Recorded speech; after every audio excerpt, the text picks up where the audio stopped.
Well, the AFL Grand Final is just around the corner at the end of the week, and right up until my team shit the bed and choked under pressure yet again, I got thinking about the history of the league and the teams that make up the league. And to me, nothing sort of exemplifies the change from local suburban football clubs to national corporate entities, quite like the change in the nicknames that the teams went through.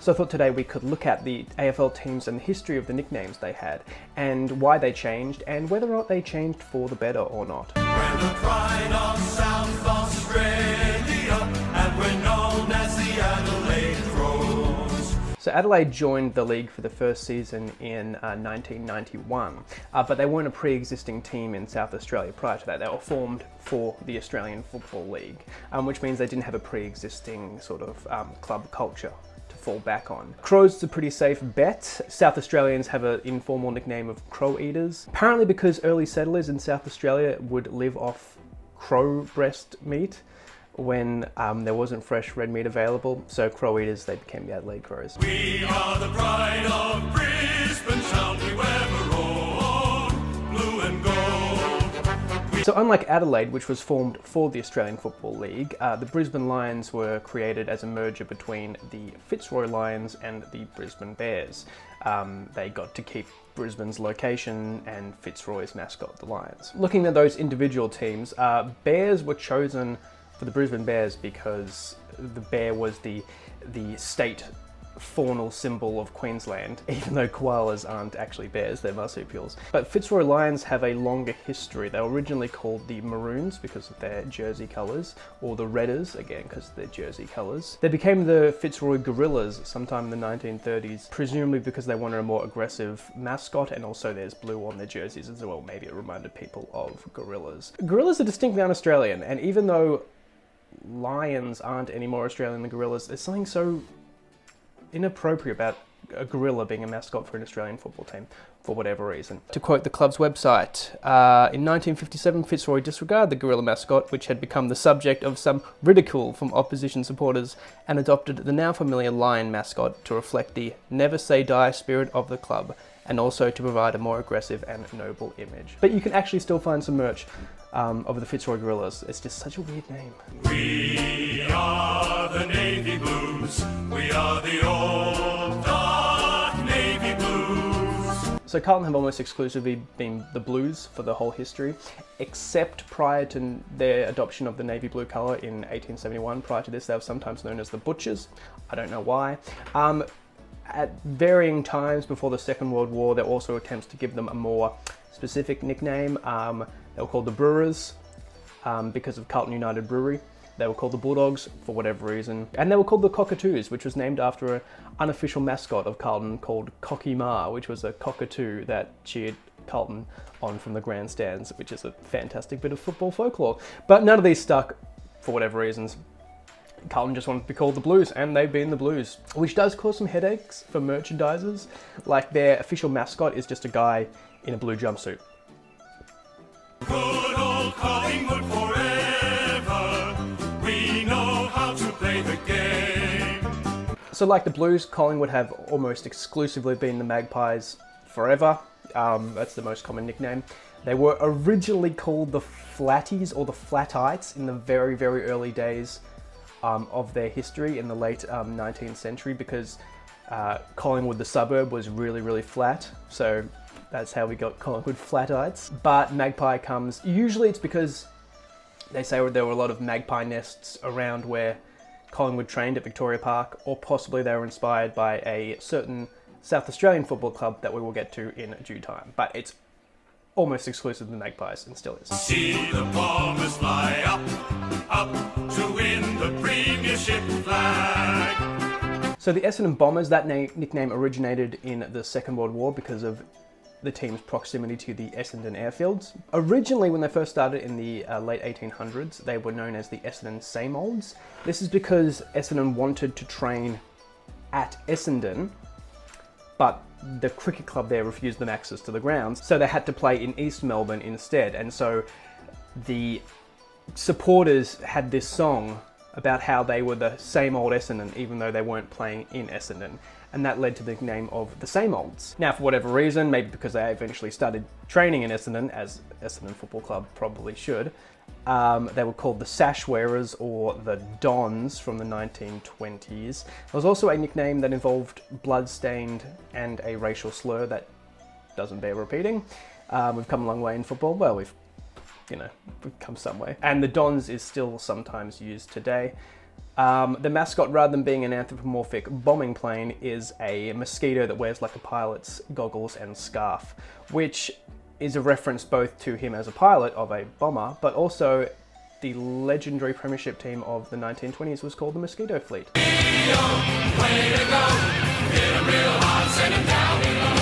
So Fremantle Dockers, another team that was formed for the AFL. Dockers is a pretty safe nickname. Fremantle's always been a port city, and it's probably a better choice than I think the original consideration was the Fremantle Sharks. Dockers is way better. Unfortunately, the team has moved away from their original mascot, Grinder, which was like this Popeye ripoff of a guy who works on the docks, to a surfer. So, you win some, you lose some. We are Geelong, the greatest team of all. We are Geelong, we're always on the ball. So Geelong is the second oldest football club in Australia and one of the oldest in the world. And they began with possibly the worst nickname of all time. Geelong, the town, was nicknamed the Pivot because of its geographic location proximate to Melbourne. So they were called the Pivotonians. What the hell is a Pivotonian? Definitely the worst nickname on this list, the Pivotonians. I've also got some sources saying seagulls were used because of Geelong's proximity to the sea, but that never caught on. The change to cats came in 1923 when a cartoonist for the Herald called Sam Wells, who was a avid Geelong supporter, heard that a reserve football team had won their local match after a black cat wandered onto the field, and he suggested in a cartoon Geelong should make the black cat their mascot, and then maybe their luck will turn around. And sure enough, some people started appearing with these badges that said official black cat mascot, and then the obvious problem is Geelong's mascot can't be a black cat because the colours are blue and white, so they just dropped it and became the Cats. But there you go, they've been the Cats because of a cartoon. We are the sons of the Gold Coast sky.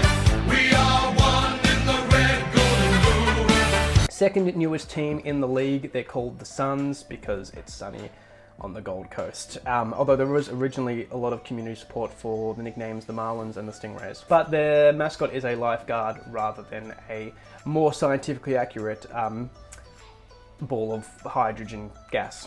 There's a big, big sound from the west of the town. It's the sound of the mighty Giants. So GWS is the newest team in the league, and no one can seem to understand why they went with Giants as a nickname. There was early contenders, I think, were Pride, Stallions, and Rangers. I don't know if Giants is an improvement on any of those. I'm not a marketing exec, but I know how important rugby is to Western Sydney. It's as important as AFL is to Melbourne. So you'd think they'd pick something with a bit more cultural connection than Giants. Also, their mascot is just a guy who smiles a lot.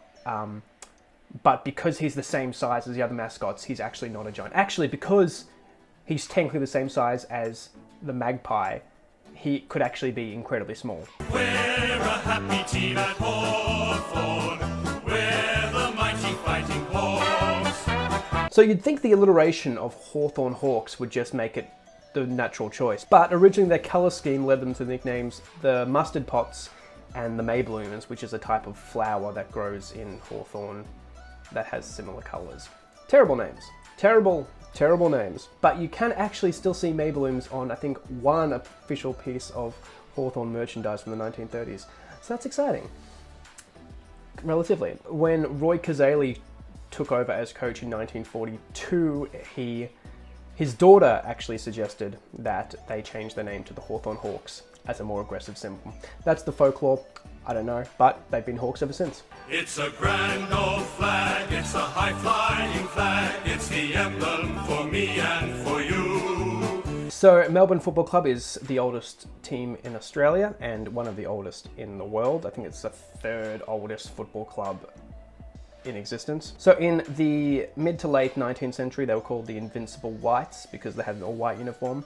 When they adopted the now iconic red and blue, they became the Redlegs, which is still occasionally used informally. And this nickname continued alongside the Melbourne Fuchsias, named after the pinkish flower. Another team that had a flower as their nickname, and another coach that caused it to change. In 1933, Frank Checker Hughes reportedly said to his players, and I quote, "You are playing like a lot of flowers. Lift your heads and play like demons." That's the folklore. Again, there's never a lot of actual sources behind these stories, but it's part of the story. And since then, Melbourne Demons, easy. So join in the chorus and sing it one and all. Join in the chorus, North Melbourne's on the ball. North Melbourne were known for a long time and still sort of are as the shinboners. There's two reasons for this. One, because there are a lot of abattoirs in North Melbourne. Also because butchers would hang shin bones decorated with North Melbourne colours to support the team. Also, apparently they had a reputation of the players attacking other players' shin bones. Two very, very different explanations, but they were known as shin boners for a while, and still sort of are. There's the shin boner spirit, which typifies all that's great about North Melbourne. Also known as the Bluebirds in the 1920s, but that didn't stick. The change to kangaroos came very deliberately in 1956, when the club committee decided they needed something that is more iconically Australian, and you can't get more Australian than the kangaroo. We've got the power to win, power to rule. Come on, Port Adelaide aggression. So Port Adelaide, unlike Adelaide, were a pre-existing team, meaning they weren't formed for the AFL. They had a really, really long history. Port Adelaide are one of the oldest football clubs in Australia, which meant they had this really long, rich, and successful history to call back on when they played their first season in 1997. The problem was they wore black and white in Port Adelaide and were called the Port Adelaide Magpies. You can see the problem. So even though Port Adelaide actually, as a football club, existed long before Collingwood, Collingwood had been in the league since the very beginning. There was no way they were going to let them have the Magpie nickname. Curiously, actually, upon my research, you can make Collingwood jokes and Port Adelaide jokes are almost interchangeable. Like, Port Adelaide fans have the same reputation in South Australia as Collingwood fans do in Victoria. I don't know why that is. But there's also those same connotations of the black and white bars representing prison bars, because so many of the supporters are violent criminals, according to the cultural stereotypes. Just found that really interesting that two different teams share the same colours and the same cultural stereotypes. They also had the eye on the nickname the Crows, possibly because of the South Australian connotations of Crow Eater. The Adelaide Crows took that when they joined in 1991, so they went with Port Adelaide Power over Port Adelaide Pirate, which they were also tossing up between. Port Adelaide Power. Their mascot is a guy with a thunderbolt for a head. Power. We're from Tigerland, a fighting fury, we're from Tigerland. Richmond had the red and black for most of their existence, leading to the original name, the Black and Yellow Angels. Didn't catch on. Also known as the Wasps in the 1920s, also didn't catch on. Tigers came about in 1921, apparently when a Mr. Miles would climb a tree watching Richmond play and yell out, "Eat 'em alive, Tigers," which is still like a call for the club, "Eat 'em alive, Tigers," because he saw that red and black is like tigers. And they've been Tigers ever since. Now, I can't find any information about Mr. Miles. Did he even exist? Did someone just make up this story years later about why they're called the Tigers? Who knows? But that's part of the football story now. Mr. Miles, I salute you if you existed. Oh, when the Saints go marching in. Oh, when the Saints go marching in. So you'd think St Kilda Saints is just the easiest nickname ever. It has Saint in the name of your town. Just call yourself St Kilda Saints, which they have since 1950s, but they tried at many different other nicknames prior to that. They attempted the Seagulls in the 1930s, the Panthers in the 1940s, and the Penguins, I think, in the 1950s. None of these stuck. St Kilda Saints just works. Go with it. Cheer, cheer the red and the white. Honour the name by day and by night. So Sydney Swans, of course, are a continuation of the South Melbourne Swans. South Melbourne Swans, South Melbourne wasn't always the Swans. Because of their white and red jerseys, they were known as the Blood-Stained Angels, or the Bloods. Bloods is still sometimes used, particularly in reference to their South Melbourne origins. But apparently the change to Swans came at the suggestion of a cartoonist for the Herald, who was apparently inspired by the number of interstate players playing for South Melbourne, including from Western Australia, who had the swan as their state emblem. South Melbourne Swans. We're the Eagles, the West Coast Eagles, and we're here to show you why. West Coast Eagles, along with Brisbane Bears, played their first season in 1987, again formed for the league. Swans would have been a better nickname because, as we said, Western Australia, the Swans. Eagle, I don't know. It's fine. It's fine.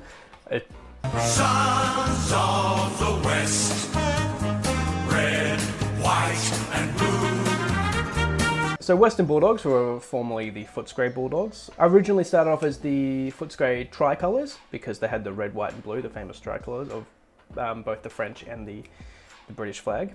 But they were also known as the Imperials for a while. And this is because I found this absolutely fascinating. In 1980, the Emperor of France, Napoleon III's son, died in battle in Africa fighting for the British. French Prince Eugene Louis Napoleon. And so apparently they were so inspired by this in Footscray that they changed the official name of the club to the Prince Imperial Football Club from 1980, and then 2 years later they said, this is a terrible idea, no one wants to cheer for Prince Imperials, let's just change our name back to Footscray. But they were called the Imperials for a while because of that. Other terrible, terrible nicknames include references to both the quarries of Footscray and the number of bone mills there. And these nicknames include the Princes, reference to Prince Eugene Louis Napoleon, the Saltwater Lads, the Bone Mills Fellows, and the Men from the Land of Boulder, and I've got this one as well, Representatives of Stoneopolis. I didn't make that up. Someone else may have, but according to my sources, Footscray were known as the Representatives of Stoneopolis for a while. There was apparently an incident in 1928 where a bulldog followed the team out and they won, and they adopted the bulldog as a mascot. But again, is that just a story or is that actual factual? No one knows. They've been bulldogs ever since, which carries again the connotations of British imperialism, the British bulldog, etc. Hey guys, I forgot to film an outro for that video, so yeah, hope you enjoyed it, and